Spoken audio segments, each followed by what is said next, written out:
Et donc, on démarre avec Nicolas Bouzou. Salut Nicolas. Salut.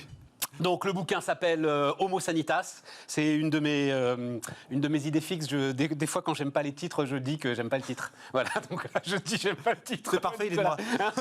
Il est de toi? Ouais, il est de moi. Ouais. Non, parce qu'il fait bouquin savant. Or, oui, c'est un bouquin savant, mais en fait, il n'est pas savant. Il se lit pas comme un bouquin savant. Donc voilà. Donc moi, je l'aurais appelé, parce que c'est de ça dont on va parler, je l'aurais appelé le prix de la vie. Ouais. Et je vais t'amener, donc en gros, ce qui nous intéresse énormément, tu t'exprimes assez peu là-dessus d'ailleurs, parce que le bouquin était largement écrit avant la crise Covid. Oui, absolument. En fait, voilà, Bernard Fixot m'avait demandé ça il y a plusieurs années, et je l'ai terminé parce que j'avais un peu de temps, mais ça n'est pas un livre sur la crise Covid en tant que tel. Et néanmoins, alors voilà, mais néanmoins, il y a énormément d'éléments à l'intérieur du bouquin qui restent passionnants. Donc ce que la crise nous révèle. Et alors, je vais prendre une de tes phrases, ça aussi j'aime bien. Et je trouve que d'ailleurs, quand on fait des critiques des bouquins, on ne devrait que les lire, en fait. On devrait lire un certain nombre d'extraits devant les auteurs, tu vois. Voilà. Alors, donc, prix de la vie, hein, les amis, c'est quand même... Alors, tu donnes d'ailleurs, allons-y, tu donnes une estimation très large, fourchette entre 3 et 10 millions d'euros. Ça dépend des pays, ouais. Alors tous les pays essaient d'estimer un prix de la vie. On en a absolument besoin pour prendre des décisions rationnelles. D'ailleurs, j'aime pas faire ça, mais quand même pour raconter une toute petite anecdote personnelle. Non, mais j'aime pas parce que ça fait bon. Mais j'ai participé aux réunions des économistes que Bruno Le Maire a réunies depuis le début de la crise. Tu le racontes dans le bouquin. Ouais. Et je me souviens que la première réunion justement portait sur le prix de la vie parce que le gouvernement voyait bien. C'était il y a un peu plus d'un an, et donc le gouvernement voyait bien que le confinement, la fermeture des écoles, ça aurait des conséquences mais énorme, délétère, catastrophique, horrible.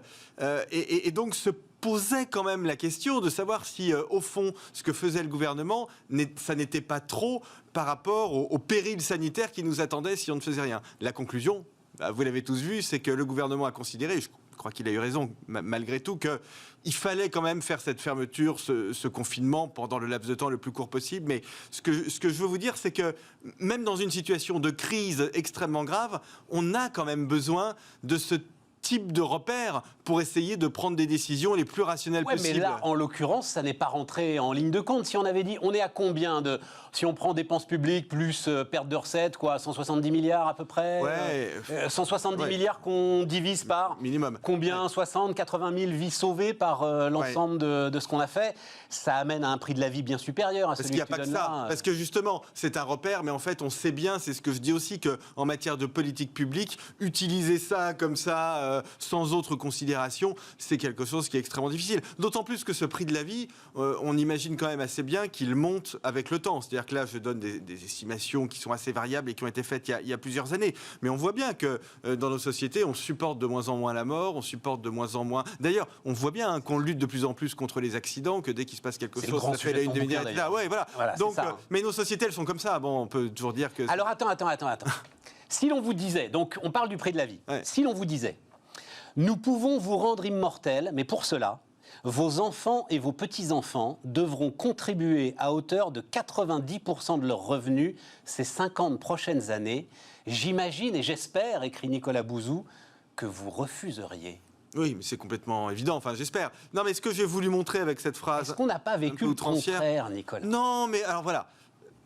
Je savais bien qu'on en arriverait là, parce que toi, tu dois considérer qu'on en a trop fait. Oui, c'est ça. Mais non, je crois pas. Je sais pas si on en a trop fait, je sais qu'on a sacrifié une génération. Non, je crois pas. Non, je pense pas qu'on a sacrifié une génération. Je pense que, bien évidemment, les jeunes aujourd'hui sont dans une situation terrible, extrêmement compliquée. Bon, mais je pense que c'est rattrapable. Je pense que c'est ça, d'ailleurs, l'enjeu, en fait. C'est de faire en sorte que ce soit pas une génération sacrifiée. La crise qu'on a traversée était grave. Si on faisait rien, on aurait... Alors déjà, je suis pas sûr qu'on aurait eu moins de difficultés économiques, hein, parce que ce que j'essaie aussi de montrer dans le livre, c'est que le coupable dans cette affaire, le coupable de la récession, de la crise sociale, c'est moins les restrictions que le virus lui-même. Hein. C'est-à-dire que si on n'avait rien fait, ce qu'on essayait de faire un certain nombre de pays, non, mais on aurait eu des conséquences économiques absolument délétères. Hein. Les Suédois ont essayé de s'amuser à ce petit jeu-là l'année dernière, ils se sont retrouvés avec la récession, la même qu'au Danemark, qui a confiné de partout. Hein. Donc on voit bien que les choses ne sont pas aussi simples que ça, parce que les gens restent chez eux, ils vont plus au restaurant, ils retirent leurs enfants de l'école, même si on ne prend pas de mesures réglementaires. Ouais, il y a une sorte d'autoconfinement qui s'installe. Bon, ça, c'est la première chose. La deuxième chose, c'est que il faut aussi voir les externalités positives de tout ce qu'on est en train de faire. Et ça aussi, j'essaie de le démontrer. Tu sais que ça me passionne depuis longtemps, c'est pas né de cette crise, mais les progrès en santé, ils sont extraordinaires, ils sont formidables depuis maintenant 5-10 ans. Et en fait, le grand paradoxe, c'est que cette crise, elle les accélère accélère, elle va nous permettre d'aller beaucoup plus vite en matière de progrès en santé. Et là où donc, je t'apporte la contradiction, ça va avoir des conséquences économiques et sociales positives, y compris pour les plus jeunes. Les vaccins ARN, l'accélération extraordinaire des vaccins ARN messagers, ça va avoir des conséquences sur tout un tas de sujets, cancer, psychiatrie, maladie. Il faut regarder le portefeuille produit des biotech. Hein. Tu connais ça par cœur, mais alors Nicolas, on est au cœur du truc. C'est extrêmement large. On est au cœur et donc c'est bon pour tout le monde, ça. Tu racontes Homo Sanitas, c'est finalement la lutte de l'humanité pour essayer de vivre le plus longtemps possible. C'est ça. Absolument. Globalement, c'est ça que tu racontes. C'est ça. Et d'ailleurs, c'est intéressant parce que Alain Dinin était à ta place la semaine dernière, et Alain Dinin dit on pose mal le problème du logement entre locataires et propriétaires. Non, c'est une France de bien logés. Et de la même façon, en fait, je trouve la question de prolonger la vie, mais pourquoi faire ? Cette question-là, elle n'est pas vraiment posée. Et en fait, quand même, que tu le veuilles ou non, on constate que ça pèse de plus en plus sur les générations les plus jeunes. Cette quête un peu invraisemblable de la vie la plus longue possible. Non, je ne suis pas d'accord. Je ne pense pas que ce soit une quête invraisemblable. Alors déjà, cette quête, elle n'est pas nouvelle. Hein. Ça a toujours été le cas.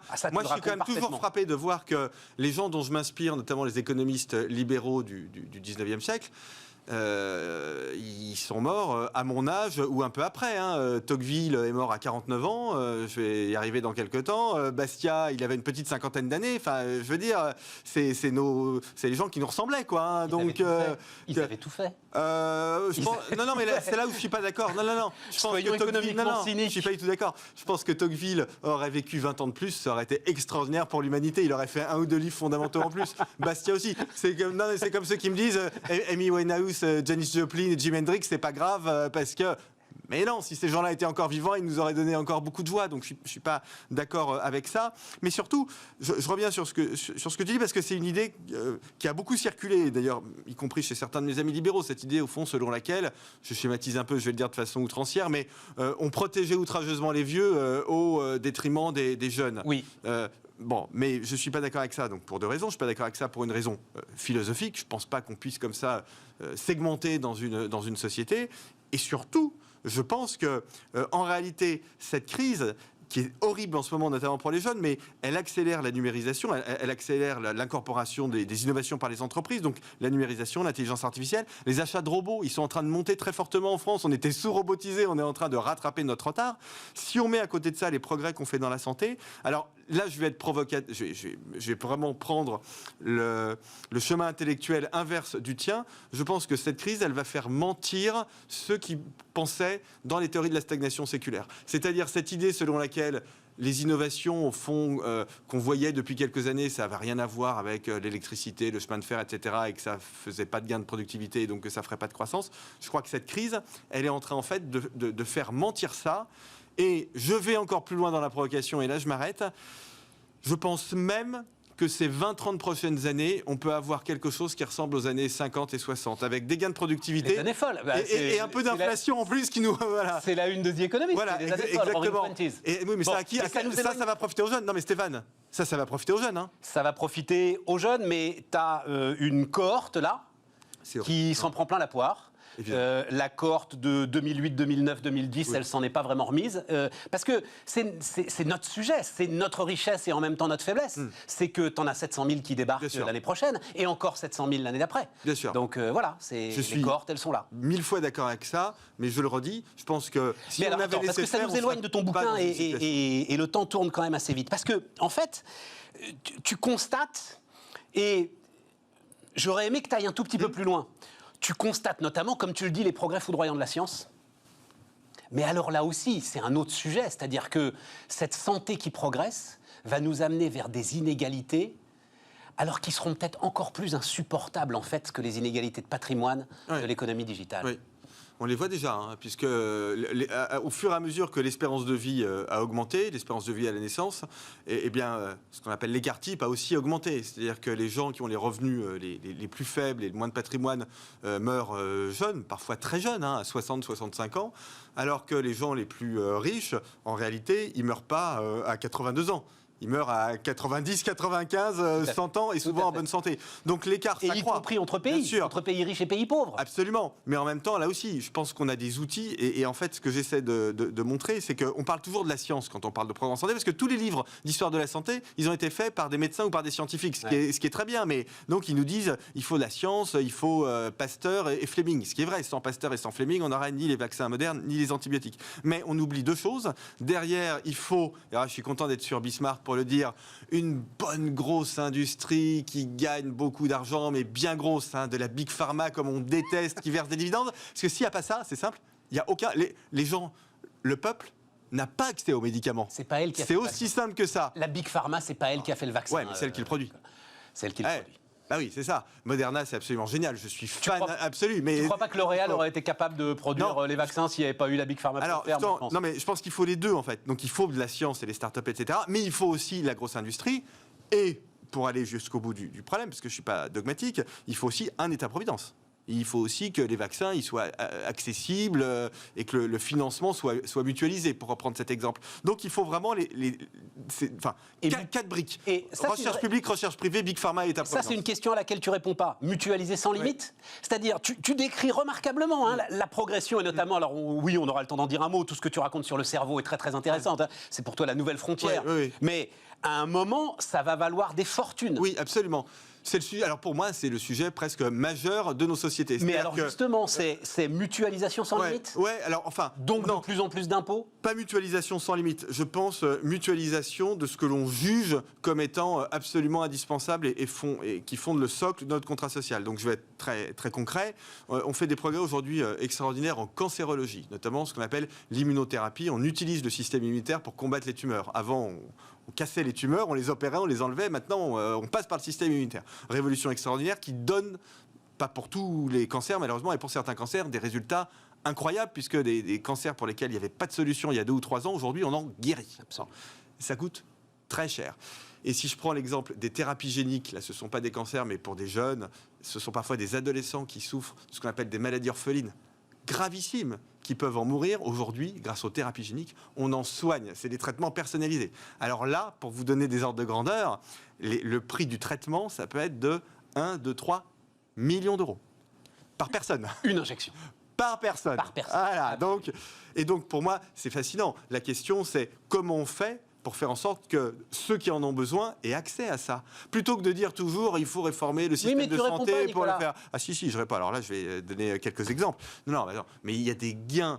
Ça fait 10 ans que je travaille là-dessus, mais de productivité dans le système de santé à faire, mais qui sont absolument extraordinaires, massifs. Je veux dire, les silos entre médecine de ville, hôpital public et hôpital privé, mais c'est quelque chose qui est absolument incroyable, mais qui prend énormément de ressources. Et donc tu crois donc qu'à coût constant, simplement en réformant l'appareil, on arrivera à se payer ces thérapies géniques que tu décris? Pas à coût constant. Les coûts augmenteront. Eh ben oui. Non mais ça, il faut l'assumer. Non mais voilà, alors ensuite, pour l'assumer, qu'est-ce qu'on fait? On se dit, est-ce qu'il n'y a pas des choses qu'il faut sortir de la mutualisation totale? C'est ça le sujet. Et alors là, c'est là où on va avoir évidemment des débats. Donc, quand toi ou moi, par exemple, on perd notre voix, moi ça m'arrive une fois par an parce qu'on parle beaucoup et qu'on veut un peu de cortisone parce qu'on n'a pas envie de louper une émission. Voilà, non, mais bon. Et est-ce que ça doit être financé par la sécurité sociale? Est-ce que ça doit être mutualisé? Je pense pas. Enfin, très honnêtement, je pense qu'on se le paye et sinon, on reste chez nous. Donc, c'est la série de déremboursements que fait discrètement. On a déjà commencé. Oui, voilà, l'homéopathie, par exemple. Que fait discrètement l'assurance maladie. Mais toi, tu dis quoi? Ça mériterait, alors comme on dit à chaque fois, un vrai débat, de le mettre vraiment sur la table. Ouais, bien sûr. Et d'expliquer vraiment que mais surtout ce qui arrive, c'est une médecine hors de prix. Mais d'expliquer qu'on ne le fait pas surtout pour punir ou pour faire des économies. C'est pas ça.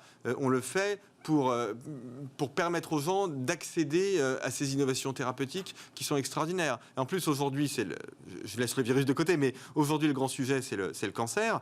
Mais quand on aura beaucoup avancé sur le cancer, ce qui va arriver, on fait des progrès extraordinaires, ce sera en effet le cerveau. Donc ça ne s'arrête jamais. Ouais. Et d'autant que tu dis, c'est une révolution industrielle et un gisement d'emploi. Ouais. et pas forcément un gisement d'emploi bas de gamme. Ça, on le voit jamais et on le dit jamais, en fait. On le dit jamais parce que, regarde, c'est exactement le problème du vaccin en France. C'est-à-dire qu'au fond, on a découvert qu'on n'était pas capable de produire, d'inventer et de produire un vaccin ARN messager en France parce qu'on n'a jamais considéré la santé comme étant un gisement de croissance et d'emploi. On n'a jamais eu de vision industrielle de la santé. Moi, c'est quelque chose qui me frappe beaucoup depuis de nombreuses années. À chaque fois qu'il y a un sujet de santé qui arrive en France, il va à l'assurance maladie, en fait. Alors là aussi, énorme silo en France. La santé, c'est le ministère de la Santé. Mais Bercy, en fait, ne s'est jamais intéressé, il ne peut pas de toute façon, aux questions de santé. C'est très différent aux États-Unis. Aux États-Unis, d'ailleurs, nos amis américains qui ne font pas tout bien, c'est le moins qu'on puisse dire, mais avec cette crise, ils se sont dit, attends, les vaccins ARN messagers, etc., waouh, là, il y a un truc à faire du point de vue économique et du point de vue industriel. Là, il y a un coup à jouer. Voilà. Nicolas, le libéral que je suis, comme toi, j'ai été traumatisé par une scène. Je me suis passionné par la campagne présidentielle américaine, comme tous les 4 ans. Et j'ai été traumatisé par une scène quand il parlait du système de santé, les démocrates, je crois que c'était Elizabeth Warren, qui racontait vous êtes père de famille, votre enfant tout petit a du mal à respirer, vous êtes devant la porte de l'hôpital, si la porte s'ouvre, c'est 5 000 $. Oui, mais ça, elle a raison. Mais ça, c'est autre chose. Mais ça, on n'en veut pas de ce système-là, c'est pas possible. Horrible, mais bien sûr que non, on n'en veut pas. Les 5 000 $ encore, moi, j'ai vu des gens avec des additions à 15 000 $. Oui, mais elle racontait ça, et donc, mais elle a raison, elle a bien sûr. Mais ça c'est le problème de la prise en charge assurantielle qui ne fonctionne pas bien aux États-Unis. L'Obamacare avait essayé. Et ça n'a rien à voir avec. Ça n'a rien à voir avec la question économique, ça n'a rien à voir avec le fait de produire, au fond.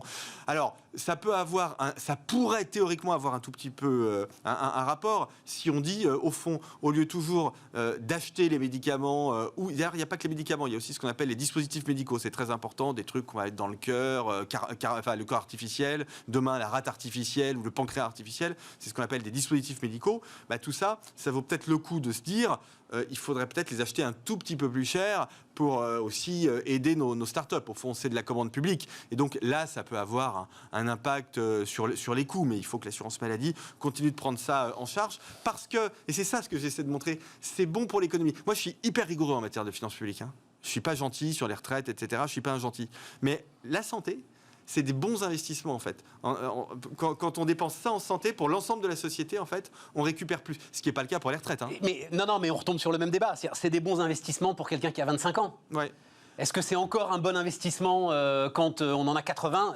C'est là où... Moi, je pense que oui. J'arrive pas à être convaincu. Je pense que oui. Là encore, un exemple extrêmement concret, puisqu'il y a beaucoup de débats, et parfois ce sont des débats entre médecins. Une personne très âgée qui souffre d'un cancer, par exemple, et elle est dans une situation d'échec thérapeutique. Tu cites ça dans ton bouquin, là. On lui offre un mois, le dernier soin, c'est ça, voilà. Alors, la dernière chimio. Dernière chimio, très, très cher. 100 000 €. 100 000 €. Qu'est-ce qu'on fait ? Est-ce qu'on lui donne ou pas ?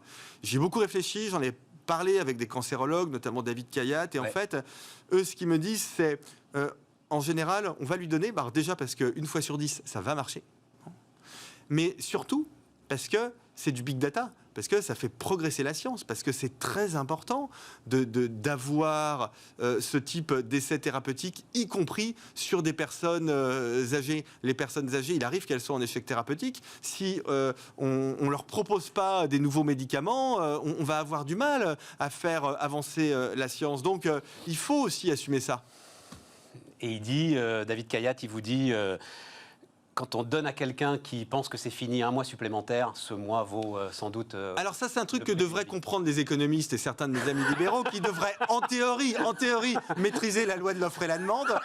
C'est qu'un mois de vie a beaucoup plus de valeur quand on a 90 ans que quand on a 45. Oui, mais là, Nicolas, et c'est d'ailleurs ce qui est en sous-jacent de tout ton bouquin, ça nous ramène à la condition humaine, en fait. Oui, je sais bien. Tout ça nous ramène à aussi. Tout ça nous ramène à la condition humaine et à savoir ce qu'on fait sur cette terre. Merci, Nicolas. Merci. Nicolas Bouzou, donc ça s'appelle Homo Sanitas, pour nous aider à réfléchir sur ce qui est sans doute l'un des plus grands défis qui nous attend aujourd'hui. On continue Bismarck, les amis.